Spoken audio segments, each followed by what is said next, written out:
Homegrown Mycospawn in the dark of my room. This was the first time I tried anything comparable to Terence McKenna's heroic A++ level dose of Mycospawn in the darkness, though I admittedly took only a little more than half of his prescribed amount.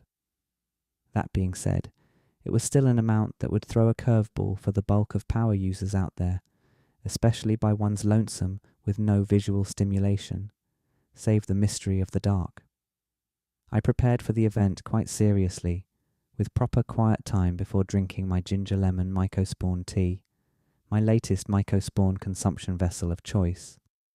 My intentions, audaciously enough, were to gain some hidden knowledge and to interact with otherworldly entities. I felt I had gone through a lot of emotional journeys prior to this and wanted to reach a higher realm that wasn't so focused on self-betterment all the time.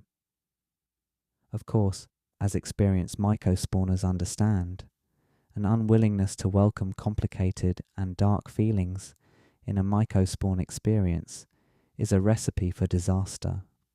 In fact, it's the exact way to get stuck in the darkness rather than welcoming the experience and trusting that you can handle it. But off I went, listening to Avey Tare's album Down There in the Darkness as I consumed a little green power, closed my eyes cross-legged on my bed, and engaged in some deep breathing. No more than 15 minutes passed before I felt cellocytes creeping into my consciousness as my thoughts about the music grew in complexity and insightfulness. I experienced an earnest, empathic connection with Avey Tare through his lyrics in no time. As a lot of art becomes through the scope of cellocytes, it was both laughable and heavy-hearted, both insignificant and also of utmost importance. And regardless of the question of significance, I was feeling everything the music wanted me to, my egoic walls of pretension eliminated, and my psyche free to ride the waves of sonic vibration. The album listen was beautiful, as the last song, Lucky One, seemed to reinforce a sense of being lucky to be alive, as if this existence were the best existence possible for my consciousness to experience. I had arranged a playlist so that the next album, Masana Temples by Kikagaku Moyo, started with the sitar jam, Entrance, properly named because enter I did.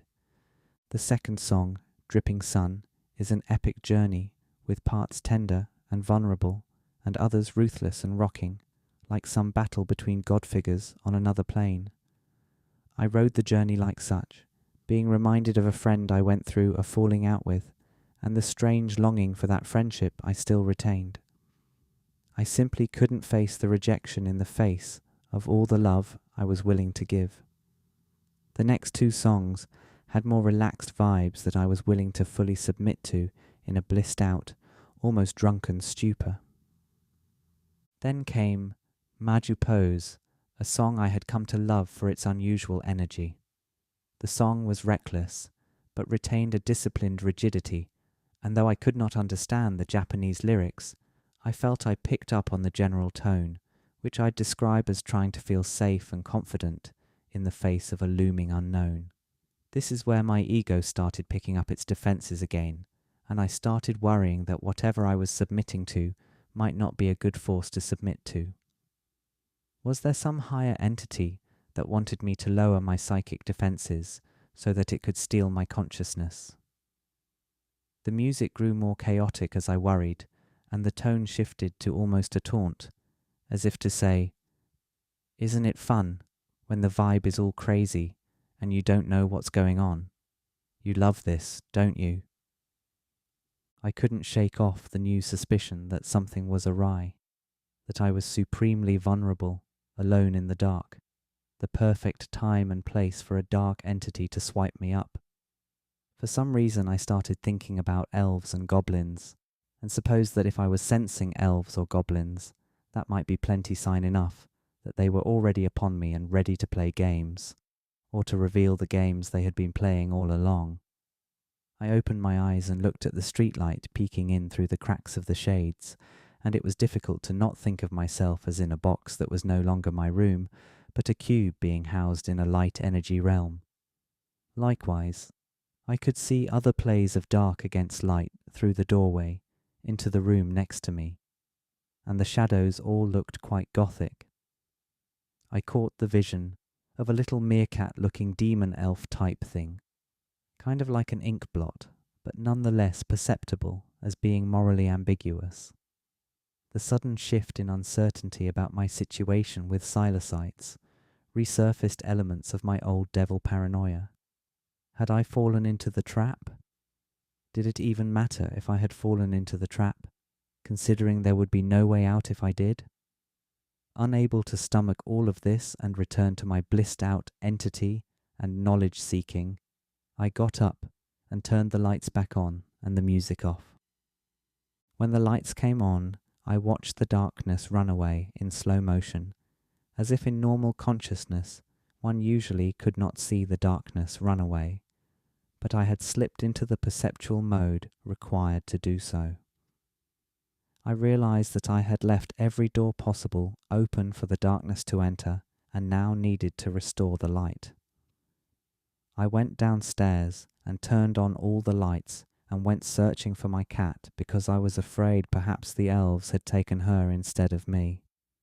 Eventually, I found her, but it appeared she was sensing the entities upon us as well, all wide-eyed and flighty as she zoomed around the house full speed. I felt a chill and decided that I should start a fire in the wood stove downstairs. Yes, surely a fire would warm things up from the cold invasion of elfin mischief. But as I frantically crumbled paper and arranged wood, I realized that I could possibly be possessed in that moment and was making a fire that would grow out of control and kill me and my cat in a blaze. I walked back up to my room and felt unsure about what to do.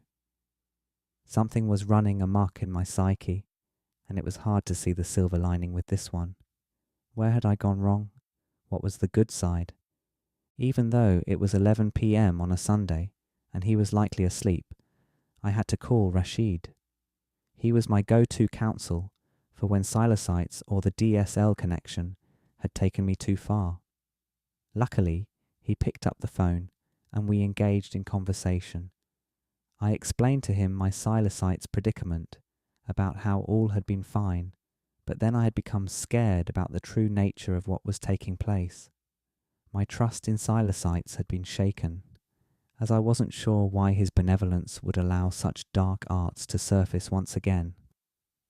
Rashid helped me to see the bright side, however, and suggested that perhaps silocytes had actually served me well in a classic silocytes mind game fashion by forcing me to realize that I shouldn't journey into this realm alone, not without a reality anchor.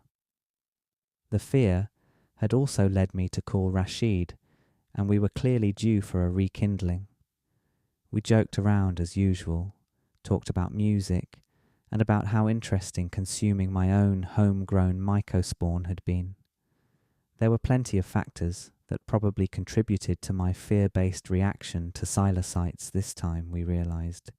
It was the eve of daylight savings. It had recently been Halloween. I had messed with strange chemicals trying to elicit mescalito the day before, and a tarot card reading a week before involved the Ace of Pentacles, which allegedly signalled new beginnings. By the time we'd talked it all out, I felt safe and back to normalcy. I was probably not going to get abducted by goblins or elves. I slept soundly, and the next day purchased my father a birthday gift after picking up my newly decorated lapis lazuli.